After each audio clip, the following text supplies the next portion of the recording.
మీ ఎలాంటి వ్యాపార ప్రకటనలకైనా వెంటనే మా ఛానల్ సంప్రదించండి. అందరికీ నమస్కారం. ఈ రోజు మనతో పాటు ప్రముఖ తంత్ర జ్యోతిష్యులు, జ్యోతిష రత్న, జ్యోతిష సామ్రాట్ చింతా రుక్మాన్ గదరావు గారు మనతో ఉన్నారు. గురువు గారితో మాట్లాడేద్దాం. నమస్కారం గురుగారు. మాతృదేవోభవ, పితృదేవోభవ, ఆచార్య దేవోభవ. ఓం నమో మాందేశ్వరాయ నమః.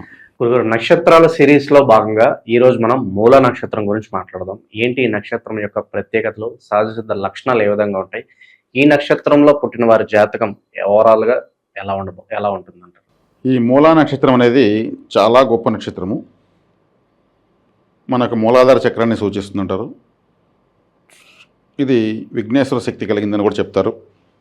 మూలాధార చక్రంలో విఘ్నేశ్వరుడు ఉంటారని మనకు తెలుసు. ఈ నక్షత్రంలో విశేషంగా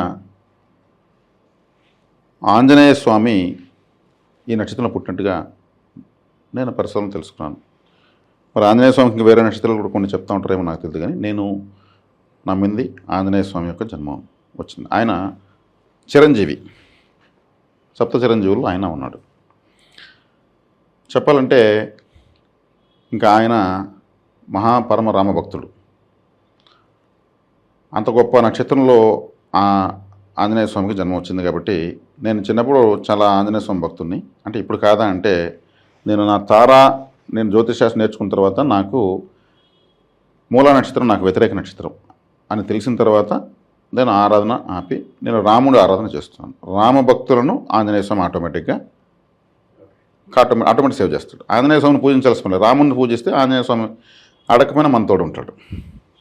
నేను చిన్నప్పుడు ఈ దయ్యాలు, ఈ భూతాల కథలు విని చీకటైనాక పిల్లలకు ఆటోమేటిక్ భయం ఉంటుంది. ఆ టైంలో ఆంజనేయ స్వామి దండకము నేర్చుకుంటే మనం అది చెప్తే దయ్యాలు రావని నేను చిన్నప్పుడే నేర్చుకున్నాను. అక్కడ నేర్చుకున్న దాంట్లో నాకు ఇష్టమైంది ఆంజనేయ స్వామి దండకం కన్నా హనుమత్ పంచరత్న స్తోత్రరత్నం అని ఒకటి నేను నేర్చుకున్నాను. చాలా అద్భుతంగా ఉంటుంది. ఈ హనుమత్ పంచరత్న స్తోత్రరత్నం నేను అప్పుడు చెప్తా ఉంటే నాకు తెలియనటువంటి గూస్ బంప్స్ వచ్చేవి. ఏదో శక్తి ఆంజనేయ స్వామి వచ్చి నన్ను పరిశీలించి నన్ను చూస్తున్నట్టు, నేనున్నా నీకెందుకు అని అభయం ఇస్తున్నట్లు, భరోసా ఇస్తున్నట్టు నాకు విజువలేషన్ కలిగేదో నేను ఊహించుకున్నామని తర్వాత విషయం. నేనైతే చాలా ధైర్యంగా వచ్చేసేది. నాకు ఆ పంచరత్న స్తోత్రరత్నము నాకు ఒక చిన్న పుస్తకంలో దొరికింది. ఒక చిన్న పుస్తకం, హనుమదారాధన అనే పుస్తకం. ₹1 ₹2 ఇచ్చి కొన్నాను. నేను అది గుర్తులేదు, మొత్తమైన ₹1 or ₹2. ఒక చిన్న జ్యోతిష గ్రంథం ₹7 వచ్చేది అప్పట్లో. ₹7కి జ్యోతిష విద్యారంభం అనేటువంటి పుస్తకం నేను కొన్నాను ₹7. చిత్తూరులో కొన్నాను. ఇంటికి వచ్చేకాడ చదివేసేదాన్ని. చిన్న పుస్తకమే. అంటే ఇంకా ఆ పుస్తకం చదివేసేకాడ ఇంకా నాకు జ్యోతిషం వచ్చేసింది, ఇంక మొత్తం నాకు వచ్చేసిందని ఫీలింగ్కి వచ్చాను నేను. తర్వాత ఉద్గ్రంథాలను ఎత్తుకుతూ వెళ్తే అపారమైనటువంటి సముద్రమే చిన్నది జ్యోతిషం అని అర్థమైంది. అలా పంచరత్న స్తోత్రరత్నము నేను అది ఎలా ఉండదంటే వీతాకిల విశేషాం జాతానందాశ్రుప్లకమత్యత్యం సీతాపతి దూతాద్యం వాతాత్మజ మధ్యభావయ హృద్యం తరుణారుణ ముఖ కమలం కరుణారసపుర పూరితపాంగం సంజీవ నమస్సాస్యే మంజుల మహిమాన మంజన భాగ్యం శంబరి వైరస రాతిచ మంబుజదల విపులోంచనోద్ధారం కంపు గనుల మనిల దిష్టం బింబజ్జులతో మేష్టక మౌలంబే దూరీకృత సీతార్థి ప్రకటీకృత రామ వైభవ స్ఫూర్తి పురతో మమ బాత హనుమతో మూర్తి వానర నికరాధ్యక్షం దానవకుల కుముద మిహ్ర సదృశ్యం దీనజనావన దీక్షం పవన తపఃపాక పుంజమద్రాక్షం ఏతత్ పవన సుతస్య యస్తోత్రం పఠతి పంచారత్నాఖ్యం చిరమహ నిఖిలాన్ భోగాన్ భుక్త్వా శ్రీరామ భక్తి భాగ్య భగవతి హరే రామ రామ రామ హరే హరే హరే కృష్ణ కృష్ణ కృష్ణ హరే హరే.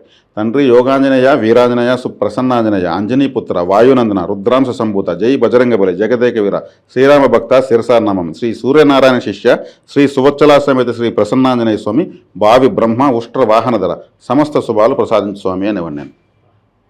నేను చిన్నప్పుడు నేర్చుకునేది. తర్వాత ఆయన మూలా నక్షత్రానికే జన్మించాడని నాకు తెలిసి చాలా సంతోషపడ్డాను. ఇది చెప్తా ఉంటే ఎలా ఉంటుందంటే నా ఒళ్ళు పులకించిపోయేది. ఆంజనేయ స్వామి ఇంత చిన్న పిల్లవాడు, నువ్వు నా గురించి ఎంత బాగా చెప్తున్నావు అని వచ్చి నన్ను చూస్తున్నట్టు నేను భావించేవాడిని. మరి చూశాడేమో మరి నా అదృష్టం.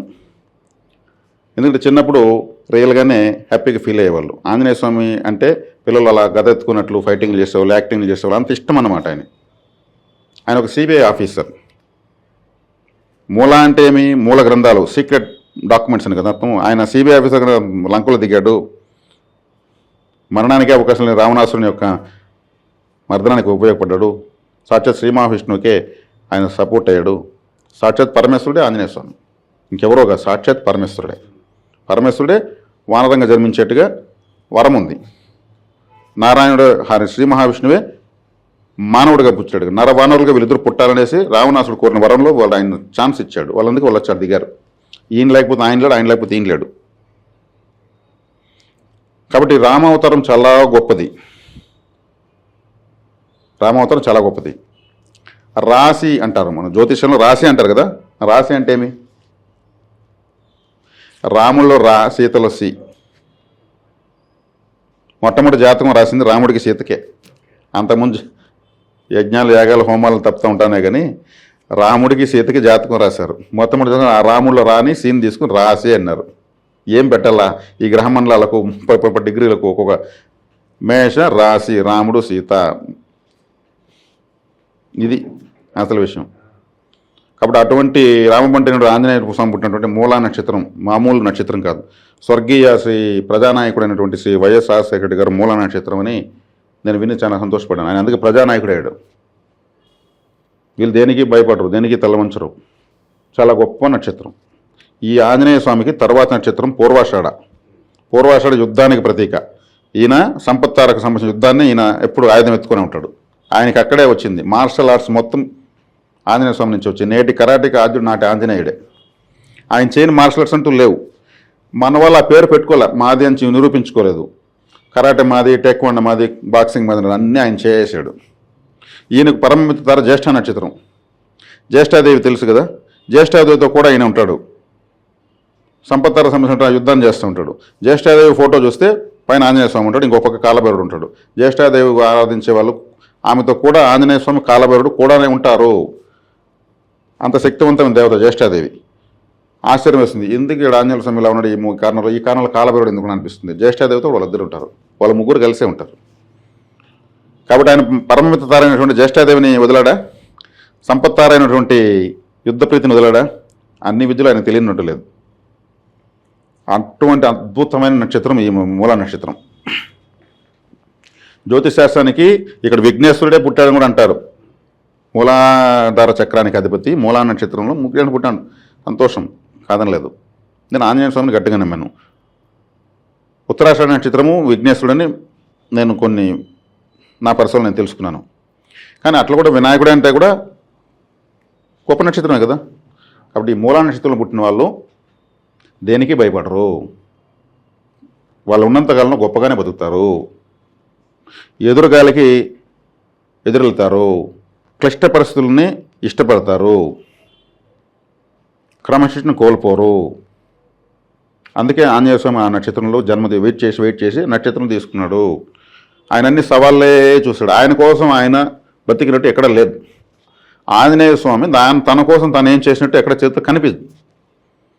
రాముడి కోసమో లేదా తను నమ్మిన వాళ్ళ కోసమో, తల్లి మాట కోసమో, ఎవరి కోసం ఏదో ఆయన మొత్తం ఆయన మర్చిపేసి ఆడ ప్రాణం పోతుందా ఏం పోతుందో చూడకుండా ముందు అదే విధంగా ఉంటారు మూలా నక్షత్రం వాళ్ళు.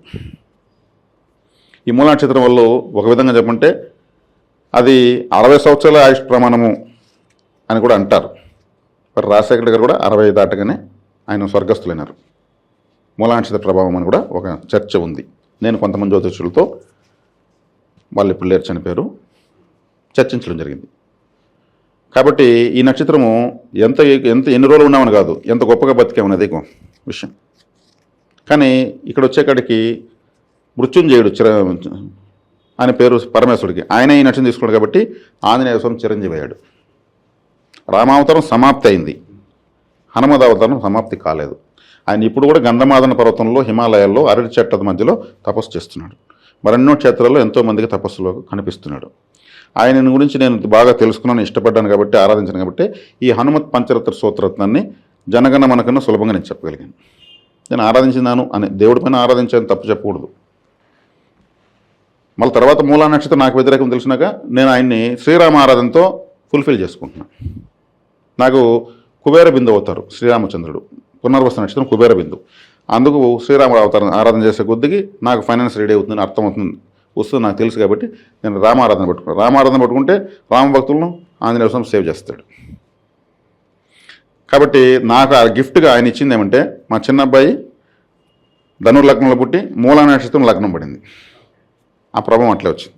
ఆ అబ్బాయి కూడా చిన్నప్పుడు ఆంజనేయ స్వామిలాగా యాక్టింగ్లు చేసేవాడు, ఫోటోలు తీసుకునేవాడు, సంతోషపడేవాడు. నేను చేసిన పూజకి ఫలితం మా చిన్న అబ్బాయి నాకు మూలా నక్షత్రం ధనువు లగ్నంలో పుట్టాడు. ఇద్దరు అబ్బాయిలు ధనువు లగ్నంలో పుట్టారు నాకు. అంటే మూలా నక్షత్రానికి అనుకూలంగా ఇద్దరు అబ్బాయిలు పుట్టారు. ఈ హనుమంతుడు రాహుగ్రహం అందరికి ఎవరికి భయపడు రాహు. ఆయన మహావిష్ణుని ఏమరిచాడు. రాహుని మించిన జిత్తులు మార్పులు అన్నట్టు ఇంకొకటి లేదు. ఆ రాహువే భయపడ్డాడు ఈయనకి. ఆంజనేయ స్వామి పుట్టగానే మా ఆకలిగా ఉందంటే అంజనాదేవి మెరుస్తున్న ఏ పండు అయినా తిన్నానా అంటే సూర్యుడు ఉదయిస్తూ ఉన్నాడు. సూర్యుడు ఉదయిస్తుంటే ఆ రోజు గ్రహణము, రాహు వస్తున్నాడు మింగడానికి. ఆంజనేయ స్వామి కూడా సూర్యుడు అనుకోకుండా ఒక పండు అనుకుని మింగడానికి ఈయన పోతున్నాడు. రాహు భయపడ్డాడు. అరే బాబు ఈడోడు చిచ్చర పిడుగులా ఉన్నాడు, నాగపోటీకి వస్తున్నాడని రాహు దూరంగా పరిగెత్తాడంట ఆంజనేయ స్వామి చూసి. అట్లా రాహుకేతుల పీడ, శని పీడ, అట్లా దుష్టగ్రహ పీడలు ఎన్నో ఉన్నా కానీ ఆంజనేయ స్వామి ఆరాధన వల్ల పటాపంచలు అయిపోతాయి. మూలా నక్షత్రంలో పుట్టినటువంటి దేవత కాబట్టి ఈ నక్షత్రం గొప్పతనం చెప్పడం కోసమే ఇంత చరిత్ర నేను చెప్తున్నాను, అంతే, ఇంకేం లేదు. ఈ నక్షత్రంలో పుట్టిన వాళ్ళకి అంటే టఫ్ పీరియడ్ ఎప్పుడు ఉంటుంది, మంచి టైం ఎప్పుడు నడుస్తుంది, ఆ దశలు ఏంటి? మూలా నక్షత్రంలో పుట్టినప్పుడు కేతు మహర్దశతో ప్రారంభమవుతుంది. కేతు దశ తర్వాత శుక్రదశ స్టార్ట్ అవుతుంది. శుక్రదశలో వీళ్ళకి యవ్వనము అనేది పూర్తవుతుంది. యుక్త వయసులోనే శుక్రదశ వస్తుంది. ఈ యుక్త వయసులో వీళ్ళు శుక్రదశ అన్నప్పుడు వీళ్ళకు ఈ విరివిగా ప్రేమ వివాహాలు జరిగేదానికి, అదేవిధంగా ఈ మార్షల్ ఆర్ట్స్ కావచ్చు, ఆర్మీ వాళ్ళు కావచ్చు, లేదా డాక్టర్లు కావచ్చు. డాక్టర్లు కూడా ఆయుధాలు ఎత్తుకుంటారు. వాళ్ళు చేసే కూడా ఆరోగ్యంతో యుద్ధం చేసేది వాళ్ళు. వారు మరీ సీరియస్. ఎన్ని ధర్నాలు ఎన్ని స్ట్రైకులు వెళ్ళినా హాస్పిటల్కి క్లోజ్ ఉండదు. వాళ్ళు లేకపోతే కష్టం. కాబట్టి ఈ సెక్టర్లో ఉన్నటువంటి విభాగాల్లో వీళ్ళకు వివాహాలు ఏదైనా బలం ఎక్కువ ఉంటుంది, ఆదాయాలు దాంట్లోనే ఉంటాయి. ఆ విభాగాలకు వీళ్ళు వెళ్ళొచ్చు. అదేవిధంగా ఇది బిందు సేద్యం అంటే వర్షంలాగా పడుతుంది. అది ఏది ఫౌంటైన్స్. తర్వాత వచ్చి ఇక్కడ సేద్యంలో కూడా ఇజ్రాయెల్ డ్రిప్ ఇరిగేషన్ సిస్టంలో ఉన్న వ్యాపారాలు కూడా వీళ్ళు కలిసి వస్తాయి. అది వర్షంలాగా పడుతూ ఉంటుంది. పూర్వాషాఢ నక్షత్రం సంపత్తారు కాబట్టి ఆ డ్రిప్ ఇరిగేషను, పైపులు అంటే వాటర్ పైపులు, నీళ్ళు కూడా వర్షంలాగా దొరుకుతాయి కదా, ఇటువంటి వ్యాపారాలు వీళ్ళకి కలిసి వస్తాయి.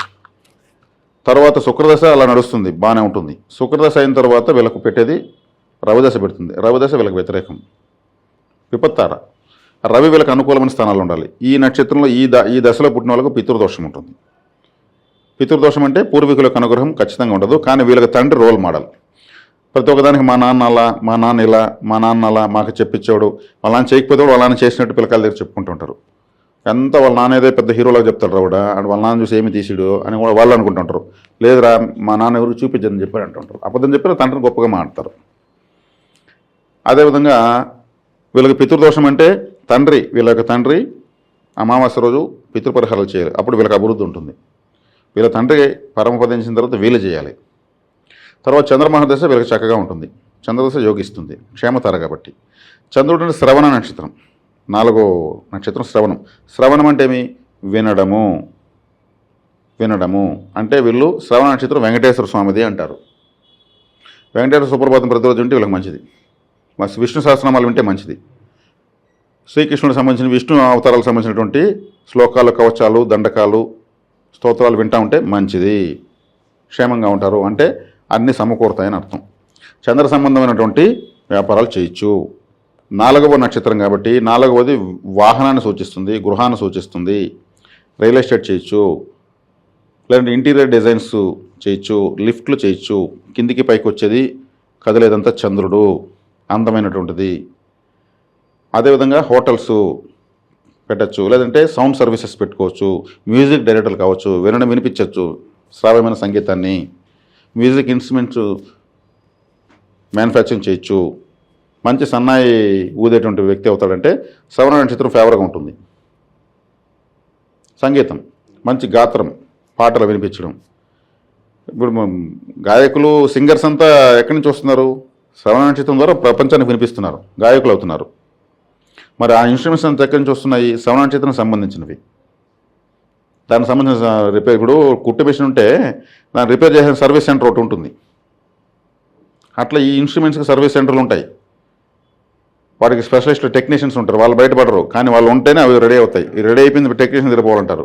ఎంత పెద్ద మ్యూజిక్ డైరెక్టర్నా అది రిపేర్ అయిపోతే మాత్రం ఇంకొకరు తెరిస్తాడు, బాగా చేయిస్తాడు నాకు అనేసి.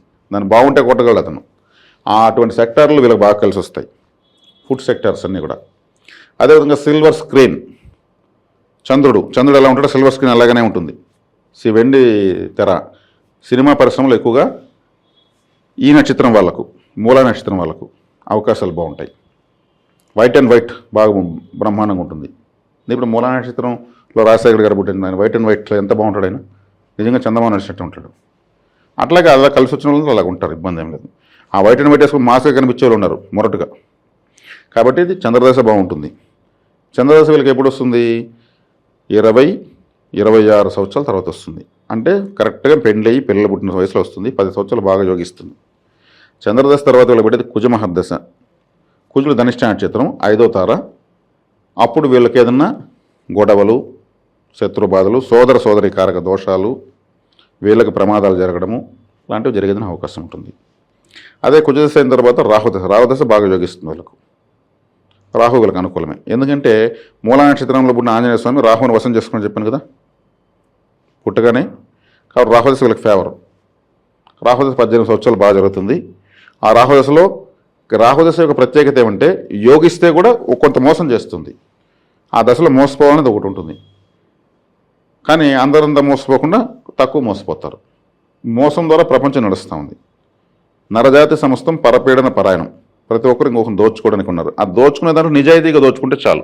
నిజాయితీ కంటే ఇట్లా నా అవసరం మేము వాడుకుంటారు, నేను మీకు ఉపయోగపడాలి, మీకు నేను ఉపయోగపడాలి, మిమ్మల్ని నేను ఉపయోగించుకోవాలి. నేను మీకు ఉపయోగపడడం పూర్తిగా మిమ్మల్ని నేను వాడుకునేసాను అనుకోండి, అది పూర్తిగా ద్రోహం అవుతుంది. ఉభయ కుశలపరు, ఒకరికొకరు ఉపయోగపడాలి. న్యాయమైన స్వార్థం ఎంత ఉండొచ్చు. కాబట్టి ఈ రాహుదశలో కొంత మోసం జరిగే తీరుతుంది వీళ్ళ ఓవర్ కాన్ఫిడెన్స్ వల్ల. రాహుదశ తర్వాత వీళ్ళు పెట్టేది గురుమహర్దశ. అది చాలా ఎక్కువ వయసులో వస్తుంది, నడి వయసు దాటిన తర్వాత వస్తుంది. గురుదశ వీళ్ళకి యోగించదు. అది నైదన తార కాబట్టి ఆ దశలో వీళ్ళకు ధనపరమైన అరిష్టాలు ఉంటాయి. గురువు వీళ్ళకు బాగా ఉంటే మంచి నక్షత్రంలో పడి లాభస్థానము, పంచమస్థానము, సప్తమ భాగ్యస్థానాలు ఇట్లాంటి చోట్ల ఉంటే, ఉచ్చస్థితిలో ఉంటే అప్పుడు ఓకే. లేనప్పుడు మాత్రం నేను చెప్పేది, లేనప్పుడు ఏది ఎట్లా ఉంటే అట్లా చెప్తున్నా. ఇప్పుడు చివరిలో వీళ్ళకి శనిదశ కాబట్టి వీళ్ళకు ఈ నక్షత్రం వాళ్ళకి మూలా నక్షత్రం కాబట్టి శనిదశ సాధారణంగానే ఉంటుంది. ఒక వెలగరు, అట్టడు స్థాయికి పోరు. ఏదో రామకృష్ణ అనుకొని ఉన్నాము అంటారు చూడండి, అలా ఉండిపోతారు. కాబట్టి ఇంకా అంతమించి ఇంకా శనిదశం దాటే అంత స్థాయి ఉండదు. ఇప్పుడు ఉన్నటువంటి ఫుడ్డు మనం అన్నీ కూడా ఆహార బలాలు చూసుకొని కూడా ఆయుష్ని చెప్పాల్సి వస్తుంది. మళ్ళీ బుధ మహర్దశ అంతదాకా పోలేరు, కష్టం. జీవిత భాగస్వామి కావచ్చు, వ్యాపారంలో పార్ట్నర్ కావచ్చు, ఎవరికి వీళ్ళు ఏ నక్షత్రం వాళ్ళకి దూరంగా ఉన్నారు? వీళ్ళకు మూలా నక్షత్రం అంటే పూర్వాషాఢ, ఉత్తరాషాఢ, శ్రవణం, ధనిష్ట, శతభిషం, పూర్వభద్ర, ఉత్తరాభద్ర, రేవతి, అశ్విని, భరణి, కృతిక, రోహిణి, మృగశిర, ఆరుద్ర, పునర్వసు, పుష్యమి, ఆశ్లేష నక్షత్రం వాళ్ళు. వీళ్ళకు వేద నక్షత్రం. ఆశ్లేష నక్షత్రం వాళ్ళని వీళ్ళు వివాహం చేసుకోకూడదు, మంచిది కాదు. ఆశ్లేష నక్షత్రంలో ఏ పని చేయకూడదు. ఆశ్లేష నక్షత్రం రోజు తిరుమలకు వెళ్ళకూడదు. ఇది వేద నక్షత్రం కాబట్టి, ఆశ్లేష నక్షత్రం తిరుమల పర్వతం కాబట్టి వెళ్ళకూడదు. అది వీళ్ళు జాగ్రత్త తీసుకోండి. ఫ్రెండ్స్ కానీ ఎవరు కానీ ఉండకూడదు. ఆశ్లేష నక్షత్రంలో వేరే ఏ గ్రహం కూడా ఉండకూడదు, యోగించదు. ఏ గ్రహం ఉన్నా కానీ ప్రతి ఒక్కరికి వేద నక్షత్రంలో ఏ గ్రహం ఉన్నా యోగించదు. ఆశ్లేష నక్షత్రంలో గ్రహం ఉండి ఆ గ్రహ దశ కానీ భుక్తి కానీ వస్తే కూడా యోగించదు. ఆశ్లేష నక్షత్రంలోకి గోచరంలో ఏ గ్రహం వచ్చినా కానీ ఫలితాన్ని ఇవ్వదు. ఇన్ని ఉంటాయి. ఇక చివరిగా రెమెడీస్ అంటే స్టార్టింగ్లో మీరు చెప్పినట్టు హనుమంతులు వారు సేవ చేసుకుంటే సరిపోతుంది అంటారా? హనుమంతుడు ఈ నక్షత్రంలో పుట్టాడు, హనుమత్ సేవ కాదు. ఈ నక్షత్రంలో పుట్టిపోయాడు. ఈ నక్షత్రంలో పుట్టిన వాళ్ళు సేవ చేసుకోవాల్సింది జ్యేష్ఠాదేవి. తర్వాత తీసుకుంటే వీళ్ళకు ఆశ్లేష నక్షత్రం రోజు కాకుండా మిగిలిన రోజుల్లో వెంకటేశ్వర స్వామి ఆరాధన. శ్రవణ నక్షత్రం క్షేమతారు కదా, శ్రవణ నక్షత్రం వెంకటేశ్వర స్వామిదే కదా, విష్ణు సహస్రనామాలు ఉన్నామన్నాను కదా. కాబట్టి వెంకటేశ్వర స్వామి ఆరాధన, మహావిష్ణు ఆరాధన బాగా చేసుకోవచ్చు. విష్ణు సహస్రనామాలు ప్రతిరోజు ఇంట్లో ఆ శబ్దాన్ని వినిపించడము, ఆ బ్రీతింగ్లోకి వెళ్ళడం చాలా మంచిది. మరి జ్యేష్ఠాదేవిని ఎందుకు ఆరాధించమంటున్నాను? జ్యేష్ఠాదేవి పరమమిత తార, దైవ నమస్కార నక్షత్రం వెనుకున్నటువంటి తార. ఆమెతో కూడా ఆంజనేయ స్వామి ఉంటాడు. ఈ నక్షత్రానికి సంబంధించిన అధిదేవత ఈ నక్షత్రంలో పుట్టిన దేవత అయిన ఆంజనేయ స్వామి జ్యేష్ఠాదేవిత ఉంటాడు. జ్యేష్ఠాదేవి కాలభైరవుడు కూడా అక్కడే ఉంటాడు. కాబట్టి జ్యేష్ఠాదేవి ఇమేజ్ అని కొడితే గూగుల్లో జ్యేష్ఠాదేవికి ఒకవైపున ఆంజనేయ స్వామి, ఒకవైపు వీరభద్రుడు కాలభైరవుడు ఉంటాడు. కాబట్టి జ్యేష్ఠాదేవి దరిద్ర దేవతని, ఆమె దగ్గర పోకూడదని ఏమో వీళ్ళని దగ్గరుండి చూసినట్లు. చాలా గొప్ప దేవత ఆమె. ఆమె ఆయుధం చీపురు, ధనకలశాన్ని ఒళ్ళో పెట్టుకుంటుంది. నమ్మిన వాళ్ళకు వాళ్ళ జీవితాలు ఊడ్చేసి సంపదనిస్తుంది. మరి కాలభైరవుడు ఆంజనేయ స్వామి నిత్యం అంతం ఎందుకుంటారు? వాళ్ళ శక్తి ఎందుకు ఆమెతో కలిసి ఉంటుంది? అక్కడే ఆలోచించుకోవాలి మనం. గొప్ప దేవతలు కదా వాళ్ళు కూడా. వాళ్ళు మాత్రం గొప్పలు, ఆమె ఎందుకు పని కాకుండా పోతుంది? కాబట్టి చాలా గొప్ప దేవత ఆమె. ఆమె వాహనం గాడిద. గాడిదలకు ఫుడ్ పెడితే కూడా వాహన సేవ జ్యేష్ఠదేవి యాక్టివేట్ అవుతుంది. జ్యేష్ఠదేవి ఆరాధన, హనుమదారాధన, కాలభైరవ ఆరాధన, మహావిష్ణు ఆరాధన ఇవన్నీ చేసుకోవచ్చు. సంపత్కరంగా ఉంటుంది. ఓవరాల్గా మూల నక్షత్రం యొక్క ప్రత్యేకతలు కావచ్చు, జీవితంలో మీరు ఏం చేసుకుంటే అభివృద్ధి చెందుతారో అద్భుతంగా వివరించారు. ధన్యవాదాలు. ధన్యవాదాలు.